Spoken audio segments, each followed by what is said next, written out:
Alhamdulillah di Jumat yang penuh barokah ini kami kedatangan ataupun mendapatkan kunjungan dari tim Grand MBA. Nah, apa itu Grand MBA? Nah, gerakan dakwah mengajar belajar Al-Quran di Jakarta. Ya, ini juga programnya Pesantren Hidayatullah seluruh Indonesia. Nah, untuk itu kepada Bapak Ibu jamaah kami mohon tidak meninggalkan layarnya ya, ataupun sejenak mari kita mengenal ya program gerakan dakwah mengajar belajar Al-Quran langsung bersama Direktur Grand MBA. Silahkan Ustadzuna, insyaallah ada Ustadz Agung Pranajaya. Iya.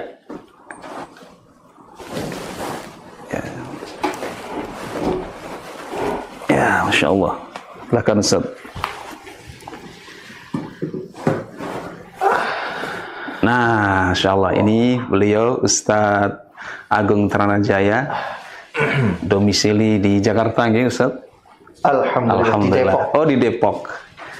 Di Depok juga beliau mengampu ataupun mengelola juga ya namanya Sekolah Dai Hidayatullah. Betul ya Ustaz? Sekolah Dai Hidayatullah yang kemudian para alumninya ya Sekolah Dai ini ditugaskan ke seluruh penjuru dunia untuk mengqurankan Indonesia atau mengqurankan dunia sebagaimana tagline-nya Posdai Jogja. Nah, alhamdulillah beliau hadir di Jogja untuk visitasi ataupun kunjungan dan juga asesmen ataupun ya penilaian ya ataupun mengetahui sejauh mana perkembangan program Quran Rumah Quran Hidayatullah dan juga Majelis Quran Hidayatullah khususnya di daerah istimewa Yogyakarta ini. Nah, untuk itu langsung saja Ustadz, waktunya sepenuhnya kami serahkan kepada Ustadz ya untuk mengetahui bagaimana program gerakan dakwah mengajar dan belajar Al-Quran itu dan sekaligus memberikan motivasi ya pencerahannya kepada Bapak Ibu jamaah ngaos yang Masya Allah pagi ini tadi bergabung ya sekitar hampir 400 jamaah Insya Allah. Silakan Ustadz Agung, waktu dan tempat kami persilahkan. Bismillahirrahmanirrahim. Assalamualaikum warahmatullahi wabarakatuh. Waalaikumsalam warahmatullahi wabarakatuh. Alhamdulillah wassalatu wassalamu ala Rasulillah wa ala alihi wa ashabihi wa mawalah. Asyhadu an la ilaha illallah wahdahu la syarikalah wa asyhadu anna Muhammadan abduhu wa rasuluhu la nabiyya ba'dah. Allahumma salli wa sallim wa barik ala sayyidina wa maulana Muhammadin wa ala alihi wa ashabihi ajma'in amma ba'd. Alhamdulillah yang saya muliakan Ustadz Mansur Abu Ghaza. Mudah-mudahan Allah Subhanahu wa taala senantiasa memberikan bimbingan pertolongan kepada beliau, kesehatan. Amin amin. Agar mampu memberikan manfaat lebih luas lagi ya, kepada kaum muslimin khususnya Yogyakarta dan umumnya dunia dalam rangka mendekatkan kita kepada Al-Quran dan mendekatkan Al-Quran kepada kita. Juga Bapak Ibu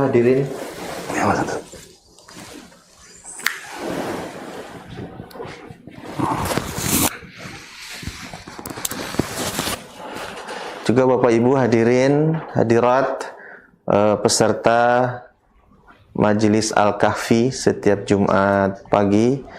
Semoga bacaan Al-Quran yang kita lantunkan bersama tadi memberikan energi, memberikan kekuatan kepada hati dan jiwa kita agar kita mampu untuk mengemban seluruh amanah yang ada pada diri kita, dan juga mudah-mudahan setiap hurufnya menjadi kebaikan dan nanti di akhirat kita mendapatkan syafaat dari Al-Quranul Karim. Amin. Alhamdulillah, gerakan dakwah mengajar dan belajar Al-Quranul Karim sudah bergulir sekian lama, ya sudah lebih dari 5 tahun. Dan sejak tahun 2020 gerakan ini dikembangkan dalam 2 bentuk, yaitu Rumah Quran dan Majelis Quran. Rumah Quran kegiatan belajarnya di rumah, dan Majelis Quran kegiatan belajarnya di majelis yang fleksibel dilaksanakan di berbagai tempat. Bisa di masjid, bisa di sekolah, di kantor, ya, di pasar, di mall dan sebagainya. Untuk apa? 2 bentuk ini dikembangkan untuk mempermudah masyarakat mengakses layanan-layanan Al-Quran. Jadi semakin mudah layanan-layanan pembelajaran Al-Quran itu diakses oleh masyarakat kita, maka akan semakin mudah juga masyarakat dekat dengan Al-Quran dan Al-Quran dekat dengan masyarakat. Grand MBA itu adalah gerakan dakwah yang dilaksanakan dalam bentuk pengajaran Al-Quran untuk mendekatkan masyarakat kepada Al-Quran, membangun masyarakat dengan Al-Quran dalam bentuk komunitas-komunitas, sehingga nanti akan lahir pribadi-pribadi yang tercerahkan, akan lahir masyarakat yang hidup terbimbing dan terpimpin di bawah naungan Al-Quranul Karim. Alhamdulillah, sejak dikulirkan Rumah Quran dan Majelis Quran ini, sampai saat ini jumlahnya sudah mencapai 6.000 Rumah Quran dan Majelis Quran lebih. Nah, mungkin terlihat banyak jumlah 6.000 itu, akan tetapi ya dibanding dengan kebutuhan ini masih cukup jauh, bahkan masih sangat jauh. Jika kita ingin menghiasi negeri kita ini, mengisi negeri kita ini, membangun jiwa negeri kita ini dengan Al-Quran, maka setidaknya Rumah Quran dan Majelis Quran itu harus hadir di setiap desa dan kelurahan untuk melayani, mempermudah masyarakat muslim memperoleh pengajaran Al-Quran. Nah, jumlah desa dan kelurahan di Indonesia itu ada 183.000 lebih ya desa dan kelurahan. Nah, sehingga kalau dibandingkan ya 6.000 menuju ke 183.000 itu masih jauh. Nah, oleh sebab itu gerakan ini masih perlu ya dukungan, ya perlu support, perlu keterlibatan ya, seluruh kaum muslimin yang mencintai Al-Quran ya, agar bisa ya bergabung dengan gerakan ini ya, mendirikan rumah-rumah Quran, mendirikan majelis-majelis Quran ya, membangun masyarakat kita dengan Al-Quranul Karim. Karena hanya dengan cara itulah ya kita bisa memperbaiki pribadi-pribadi kita, pribadi-pribadi masyarakat, dan pribadi-pribadi bangsa ini. Al-Quran adalah kitab yang paling hebat, mampu membentuk, merubah karakter manusia menjadi lebih baik lagi. Ya. Kita saksikan di dalam sejarah, sebelum Al-Quran diterima oleh masyarakat Arab pada masa Nabi, maka kita bisa betul-betul mendapatkan potret bagaimana kehidupan masyarakat Arab jahiliyah sebelum mereka berquran. Mereka adalah orang-orang yang tidak tahu membaca, tidak tahu menulis, sering perang antar suku, menyembah berhala, dan sebagainya. Akan tetapi ketika Nabi menyampaikan Al-Quran dan Al-Quran singkatnya diterima oleh para sahabat sebagai panduan hidup, maka seketika itu cepat sekali perubahannya. Mereka yang tadinya tidak bisa membaca, tidak bisa menulis, ya, tidak mengerti tentang kepemimpinan, ya, tidak mengerti tentang kehidupan yang teratur, yang maju, itu berubah menjadi para pemuka agama, para ilmuwan, para pembebas, ya, sehingga cahaya Islam itu bisa disebarkan ke seluruh dunia. Nah, inilah Grand MBA ya. Bapak Ibu yang dirahmati Allah, kita semua tentu sangat meyakini bahwa Al-Quran ini adalah panduan hidup yang terbaik. Kita sangat meyakini bahwa inna hadzal Qur'an yahdi lillati hiya aqwam. Al-Quran ini adalah yahdi lillati hiya aqwam, memberikan petunjuk kepada jalan yang paling lurus, lebih lurus. Al-Quran ketika kita hidup di dunia menjadi petunjuk, menjadi pembimbing, menjadi penerang jalan hidup kita. Semua persoalan di dunia ini bisa diselesaikan dengan Al-Quranul Karim. Dan tidak sampai di situ. Ketika kita meninggal dunia, Al-Quran akan menyertai kita. Al-Quran akan menjadi teman di alam barzakh, penerang di alam kubur. Dan nanti pada hari kiamat, Al-Quran juga akan menjadi syafaat. Bahkan ketika kita sampai di surga, insya Allah, maka Al-Quran juga tetap tidak akan meninggalkan kita, bahkan akan menaikkan derajat kita di surga. Sebagaimana sabda Nabi, Iqra' wartaqi warattil kama kunta turattil fid dunya fa inna manzilataka 'inda akhiri ayatil lati taqra'uha. Bacalah dengan tartil dan naiklah ke surga yang lebih tinggi sebagaimana engkau mentartilkan ketika engkau di dunia, maka sesungguhnya tempat di surgamu adalah sesuai dengan kemampuan kamu membaca Al-Quran. Maka semakin baik bacaan Quran kita, semakin banyak hafalan Al-Quran kita, maka di surga nanti derajatnya juga lebih tinggi. Bapak Ibu yang dirahmati Allah, Al-Quran ini memang sangat mulia, bahkan kemuliaannya itu tidak bisa diukur oleh apapun. Jadi kalau ada Nabi dan Rasul yang paling mulia, pasti karena Al-Quran. Rasulullah SAW menjadi Rasul yang paling mulia, penghulu para Nabi, karena di dalam diri beliau ada Al-Quranul Karim. Kalau ada bulan yang paling mulia, pasti itu bulan di mana diturunkannya Al-Quran. Syahrul Ramadan alladzi unzila fihil Quran.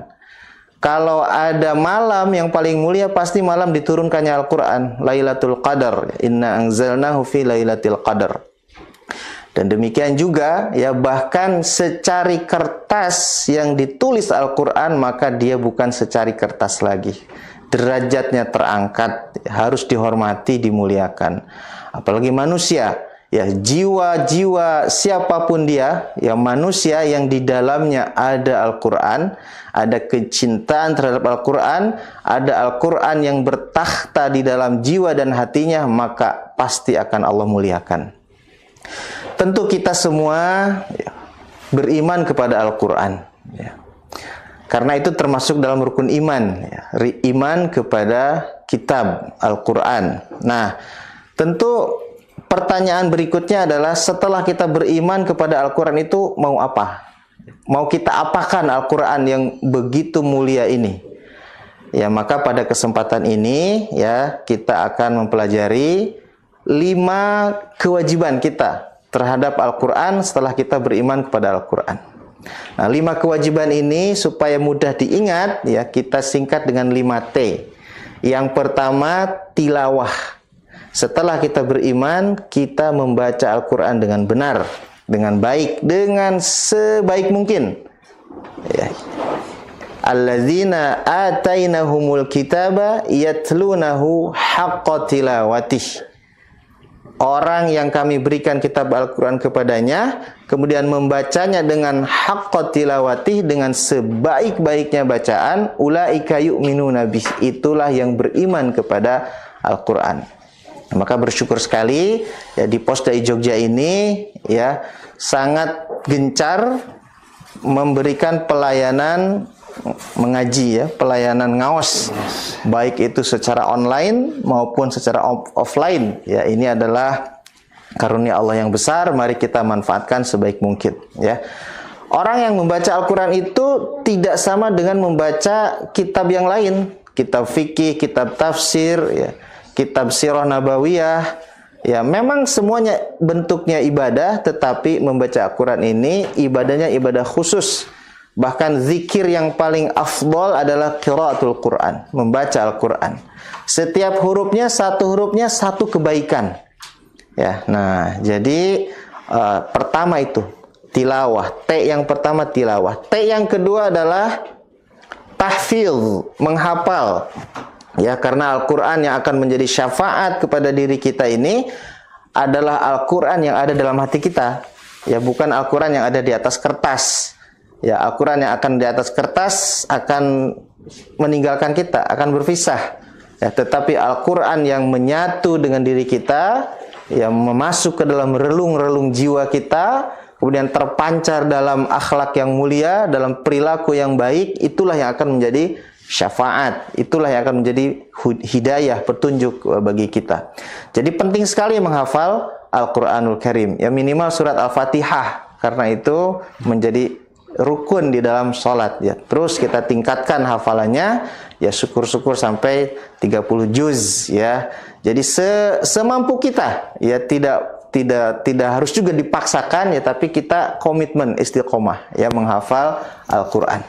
Kemudian T yang ketiga adalah tafsir, memahami kandungannya, ya, memahami maksudnya, pelajarannya. Ya, karena Al-Quran ini petunjuk. Yang namanya petunjuk itu pasti harus dipahami ini maksudnya apa. Ya, contoh ketika kita membeli produk elektronik, ketika kita buka petunjuknya itu berbahasa asing, berbahasa Cina, Inggris, Prancis, dan sebagainya, itu kita pasti tidak akan bisa memanfaatkan buku panduan itu, manual booknya itu. Ya, tetapi ya, ketika kita mendapatkan buku panduan, kemudian kita mampu memahaminya, maka buku panduan itu akan sangat berguna. Ya, dan ya, Al-Quran lebih dari sekedar panduan hidup di dunia. Karena Al-Quran itu dimensinya dunia dan akhirat. Dan Al-Quran sebagai petunjuk. Ya, manakala kita tidak memahami petunjuk itu, lalu bagaimana cara kita mengamalkannya? Ada sebuah perumpamaan yang cukup sederhana. Ketika kita mendapatkan surat dari orang yang sangat penting, katakanlah dari seorang presiden atau seorang raja, kemudian ketika dibuka, ternyata surat itu berbahasa asing yang tidak kita mengerti, maka pasti kita akan berusaha menerjemahkannya. Bahkan kalau perlu membayar orang untuk menerjemahkan surat itu, karena kita merasa bahwa surat ini begitu penting karena dikirim oleh seorang raja atau seorang presiden. Nah, Al-Quran itu yang mengirim lebih dari raja, lebih dari presiden. Dia dikirim, diturunkan oleh Allah Subhanahu wa Ta'ala yang menciptakan semua raja, semua pemimpin, semua orang-orang besar, orang-orang hebat. Nah, surat itu untuk kita. Ada 114 surat yang Allah turunkan. Nah, jadi maka kebutuhan kita untuk memahami surat-surat itu lebih penting daripada kebutuhan kita memahami surat-surat dari semua orang, dari semua raja, semua presiden, dan seterusnya. Oleh sebab itu, mari kita pahami, kita pelajari ya, tafsir dari ayat-ayat Al-Quran supaya kita bisa memperoleh petunjuk dan memahami bagaimana cara mengamalkannya. Yaitu T yang ketiga, tafsir. T yang keempat adalah ta'mil, mengamalkan. Setelah kita membaca, menghafal, memahami tafsirnya, kita amalkan. Ya, kita amalkan. Nah, ada ayat-ayat Al-Quran yang begitu kita baca, kita pahami, langsung bisa kita amalkan. Perintah Allah untuk berzikir, misalkan, ya ayyuhallazina amanu dzkurullaha dzikran katsira, ya langsung bisa kita amalkan, berzikir. Tapi ketika ayat berkaitan dengan ayat-ayat muamalah, ya berkaitan dengan pernikahan, kan tidak bisa diamalkan sendiri, harus ada orang lain. Ya. Belum lagi kalau ayat-ayat tentang muamalah, ya, tentang menghindari riba, misalkan, ya ayyuhallazina amanu taqullaha wa zaru ma baqiya minar riba in kuntum mu'minin. Kita tidak bisa mengamalkan sendirian, kita perlu jamaah. Ya, kita perlu orang lain. Kita perlu komunitas. Oleh sebab itu, ya, rumah Quran dan majelis Quran ya. Kemudian Grand MBA ini juga dalam rangka membangun jamaah, membangun komunitas supaya apa? Supaya kita mudah mengamalkan Al-Qur'an. Karena Al-Qur'an tidak bisa diamalkan sendirian. Belum lagi nanti ayat-ayat yang berkaitan dengan ekonomi secara makro, dengan kehidupan bermasyarakat, bahkan dalam kehidupan bernegara itu tidak mungkin bisa diamalkan seorang diri. Ya, jadi perlu sekali Al-Qur'an dan jamaah itu nggak bisa dipisahkan. Ya, jadi kita dengan program ini kita membangun komunitas, ya, membangun kesepahaman sehingga akan terbentuk komunitas masyarakat yang memiliki cita-cita yang sama. Yaitu bagaimana kehidupan kita ini memang diberi nafas oleh nilai-nilai Al-Quranul Karim, ya. Nah, itu yang T yang keempat, ya, mengamalkan. Kemudian yang kelima, T yang kelima adalah ta'lim atau tabligh, mengajarkan atau mendakwahkan. Jadi Al-Quran, Bapak Ibu yang dirahmati Allah, yang sampai kepada kita ini ada yang mengajarkan. Jika kita sekarang ini mampu menikmati bacaan Al-Quran, mampu membaca Al-Quran dengan baik, nikmat rasanya, ketahuilah bahwa itu karena ada yang mengajarkan. Ya, kita tidak bisa begitu saja langsung bisa membaca Al-Quran tanpa ada yang mengajarkan. Nah, sehingga ya, ketika Allah memberikan nikmat itu kepada kita, ya, maka kita teruskan nikmat itu, kita sebarkan. Jangan sampai terhenti pada diri kita. Ya, karena Al-Quran ini adalah petunjuk untuk seluruh manusia, ya, untuk seluruh umat. Ya, semuanya membutuhkan Al-Quranul Karim. Ya, karena Al-Quranul Karim ini bukan kata-kata manusia yang potensi untuk salahnya banyak, ya, tetapi Al-Quran ini kata-kata yang menciptakan manusia, yang lebih tahu daripada manusia yang paling pandai sekalipun di dunia ini. Jadi tidak mungkin keliru, tidak mungkin salah. Oleh sebab itu jangan tahan nikmat itu, sebarkan, sampaikan, ajarkan kepada orang-orang yang ada di sekitar kita, terutama orang-orang yang kita sayangi. Jadi 5 itulah, ya, program hidup kita dan kewajiban hidup kita terhadap Al-Quran setelah kita beriman kepada Al-Quran. Tilawah, tahfidz, tafsir, ta'mil, tabligh atau ta'lim, ya. Jadi program kita itu. Jadi kalau kita mau hidup, ya, hidup berquran, ya, itu 5 amalannya. Ya, jangan keluar dari 5 itu. Ya, meskipun kita mungkin bukan pengajar Al-Quran, tetapi kita memberikan support, mendukung program-program pengajaran Al-Quran, maka akan menjadi bagian, ya, dari ahli Quran. Jadi orang-orang yang berkhidmat untuk Al-Quranul Karim. Jadi Bapak Ibu yang dirahmati Allah, ya, mari kita betul-betul, ya, istiqomah di dalam menjalankan program ini, ya, karena sebenarnya kuncinya itu istiqomah. Jadi selama belum istiqomah itu belum aman. Ya, program apapun, ya, termasuk program mengaji, program ngaos, ya, rumah Quran, majelis Quran, itu kalau tidak dilaksanakan secara istiqomah itu hanya akan menjadi tertawaan setan nanti. Ya, setan akan tersenyum-senyum saja, nggak usah digoda. Itu nanti bosan sendiri. Bahkan tentu kita tidak mau seperti itu. Justru dengan Quran ini setan tuh mau kita KO, ya, kita kalahkan dengan kekuatan Al-Quranul Karim. Ya, alhamdulillah kami kemarin sudah berkeliling ke beberapa rumah Quran, ya, dan sangat optimis, ya, sangat menggembirakan, ya, betapa ada seorang yang sudah cukup senior usianya, ya, Umi Widya, ya. Itu menjadi penggerak majelis Quran di Yogyakarta ini. Ya, beliau semangat sekali, ya, mengajak orang untuk bergabung dengan majelis Quran. Ya, ada 59 murid, ya. Itu di satu rumah Quran saja, dan di Jogja ini ada 50. Di Jogja baru ada 13 rumah Quran, ya, dan mari kita dukung, ya, kita isi setiap kecamatan, ya, setiap kelurahan dengan rumah Quran dan majelis Quran, sehingga tidak ada lagi, ya, ruang-ruang yang tidak dapat cahaya dari Al-Qur'anul Karim ini. Karena ketika kita menghadirkan cahaya Al-Qur'an di satu tempat, maka kegelapan akan sirna dengan sendirinya. Inilah perjuangan kita, inilah jalan hidup kita. Semoga Allah Subhanahu wa taala memberikan bimbingan, memberikan pertolongan, memberikan kemudahan sehingga kita bisa istiqomah dengan program ini dan bisa husnul khatimah dengan program ini. Ya, sehingga perjuangan kita yang paling indah ketika kita menghadap Allah Subhanahu wa taala. Demikian, wassalamualaikum warahmatullahi wabarakatuh. Waalaikumsalam warahmatullahi wabarakatuh. Nah, Bapak dan Ibu jamaah Al-Kahfi Pusdai Jogja, insyaallah ini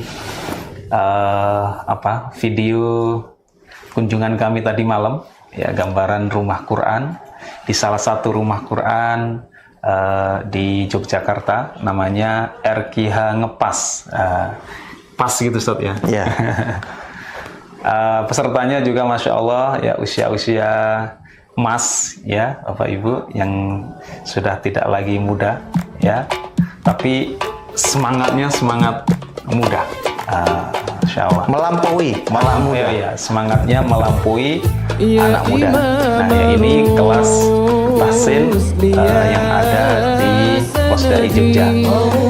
Ibu-ibu ya usianya juga kalau ini beragam, saat ada yang STW istilahnya, setengah muda, setengah tua istilahnya kalau kami ya, STW setengah tua. Nah ini, dan juga ada yang sudah usia-usia mungkin 60-an ya, 50 sampai 60. Setelah di Pusdai ini juga kita alhamdulillah berkesempatan untuk berkunjung ke rumah Quran di perumahan Sukoharjo Indah. Nah ini di tempatnya di salah satu masjid ya, sehingga di sini menjadi MKH ya, Majelis Quran Hidayatullah. Jadi insya Allah Bapak Ibu jamaah semuanya ya, kita punya semangat. Ayo kita bareng-bareng ya untuk mempunyai semangat yang sama ya, bagaimana menjadi mujahidah, kalau perempuan mujahidah, kalau laki-laki mujahid ya, menjadi mujahid dan mujahidah penggerak Al-Quran ya, sehingga harapannya setiap jamaah kita, setiap jamaah ngawas yang Masya Allah yang tergabung di grup ngawas ini sekitar 3080 jamaah ya, harapannya di setiap rumah-rumah mereka itu ada kegiatan pembelajaran Al-Quran. Masya Allah ya. Nah, siapa yang mengajarkan? Ya, kalaulah kita belum mampu mengajarkan, maka coba ya, barangkali ada, minta ke Ustadz Mansur, nanti dikirim. Insya Allah. Kirim Ustadznya. Kirim Ustadznya ya, Masya Allah. Atau langsung Mas Mahmudi. Ya, paling tidak nanti bersinergi ya dengan insya Allah nanti ada Ustadz Muin ya, beliau ketua Pusdai kalau di Jakarta atau Pusdai Pusat, kalau yang berdomisili di Jabodetabek, insya Allah nanti bisa berkomunikasi dengan beliau untuk bersinergi ya, begitu juga dengan Ustadz Agung yang tinggal di Depok ya, untuk bersinergi bagaimana memberikan pelayanan pembelajaran Al-Quran insya Allah. Iya, terima kasih Ustadz Agung ya, yang telah memberikan motivasinya ya, pencerahannya kepada kita. Jadi harapannya kita tidak berhenti di ngaji aja Ustaz ya, tidak berhenti di ngaos saja ya, akan tetapi kita punya cita-cita besar. Nah, jadi setiap kita itu punya cita-cita besar untuk apa? Untuk mengqurankan dunia, atau mengqurankan minimal Indonesia dulu lah ya, ataupun mengqurankan ya skup yang paling kecil di masyarakat kita.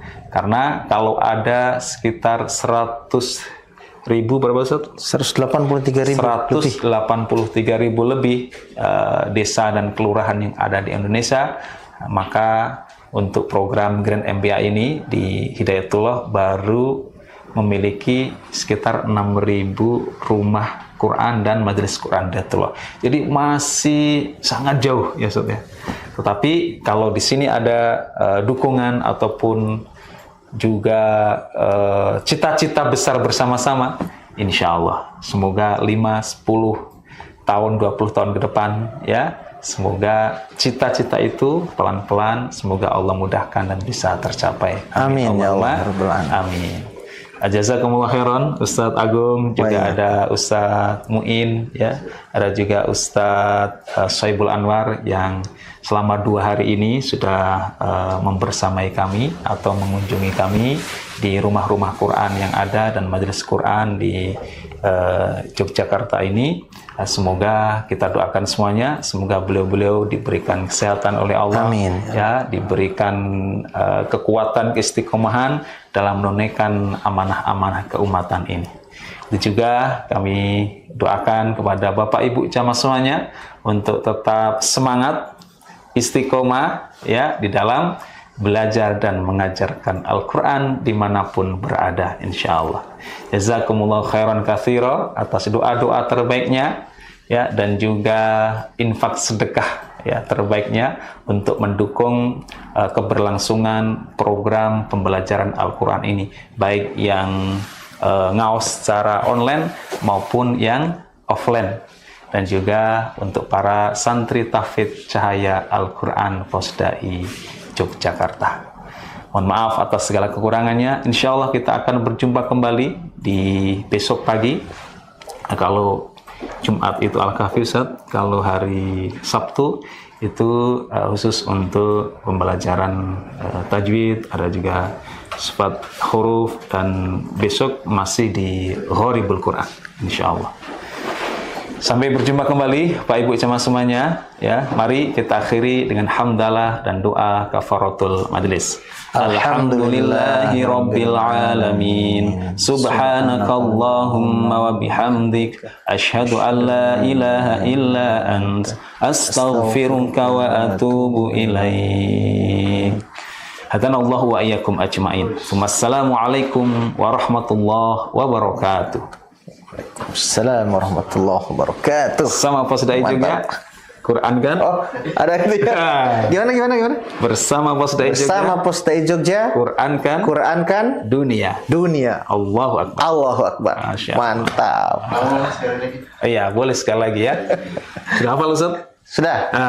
Bersama Posdai Jogja. Quran kan dunia.